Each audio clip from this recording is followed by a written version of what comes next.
Good day ladies, welcome to my channel. Today I want us to talk about something delicate, something that most of us struggle with. I say most of us because I've also realized that I struggle from the nice girl syndrome, and it has left me so frustrated so many times. I mean, have you ever wished you could go back and say no, but it's too late because you've already said yes? And in most cases, people pick up if you're a nice girl. You know, people study us, people study you. There is no way that someone will just come to you randomly and ask for something. They've looked at how you carry yourself, they looked at how you smile, they've looked at how you talk and realized, well, that could be an easy target. So with this video, I hope to make you understand what a nice girl is. Also highlight that sometimes struggling with being a nice girl is a deadly symptom of low self-esteem.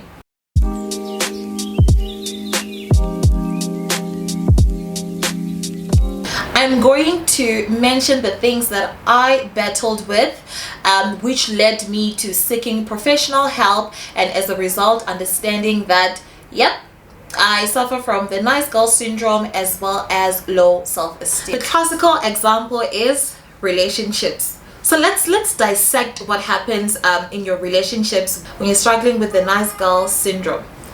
First of all, let me put it like this: you constantly feel like you're being caged and you have no voice. You're talking and you're expressing yourself, but you feel like you're not being heard, and there is nothing that you've done about it. So all this time you just get frustrated in your head, you come back home and you start crying, but you're not confronting the person. And why?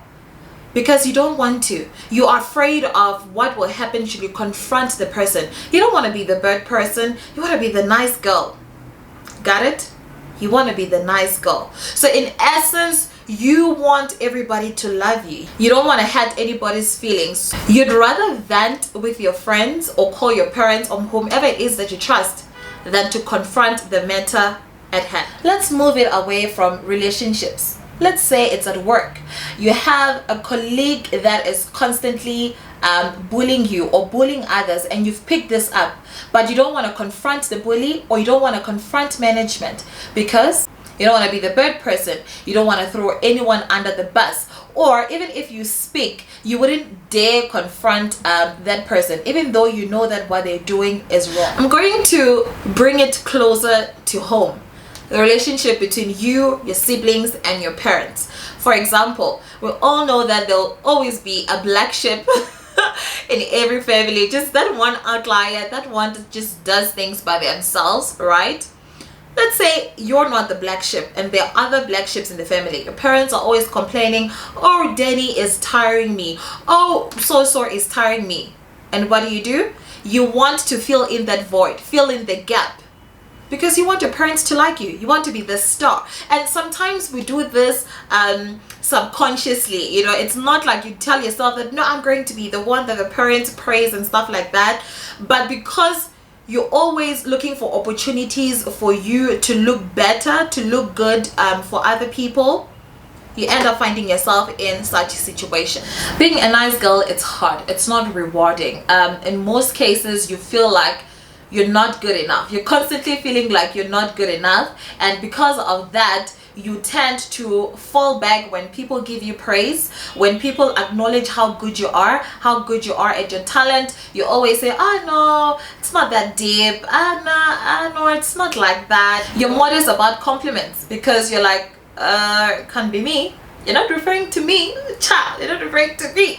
You know, when people compliment you, you quickly want to find something to compliment about the other person because you just don't want to receive that attention. It's not in you. You feel like you don't deserve it. The other person deserves it more.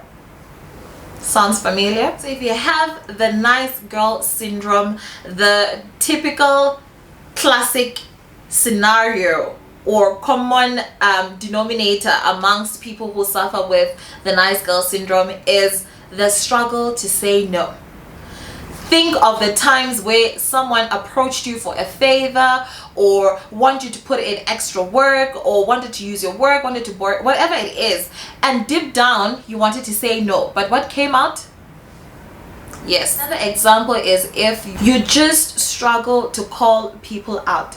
You know someone has upset you. You know someone has crossed the boundary. You know, you've explained it so many times that these are my boundaries and please don't cross them, and people just cross them. You know, so in essence you're also degrading your value, because you're letting people know that, oh, it's fine, yeah, you cross the boundary, it's okay, now next time don't cross it, right? And then they cross it again. You're like, hey, remember I said I don't like this, please don't do it again. The thing is, this thing stems from way back. You could have been like this when you were growing up. You wanted to please your parents, you wanted to please your siblings, or you just wanted to please the kids that you played with, your neighbors' kids, or whatever the case might be. And unfortunately, how we grow up will definitely come back and haunt us in our adult life. So it's very important to tend to our needs first. Trust me, people feel like if you're kind, you're stupid. I've experienced this so many times where someone asks for help and I've offered myself, because I'm an empath, right? I empathize with people. I easily feel sorry for other people, and I just want to be there. I want to help. You know, if I couldn't help, I beat myself up and I'm like, why couldn't I have helped? I could have done better. I could have made a difference. And sometimes you're tired. You have a workload waiting on you. You have so many things that you need to do. But because you suffer from a nice girl syndrome, you put that aside. You neglect you.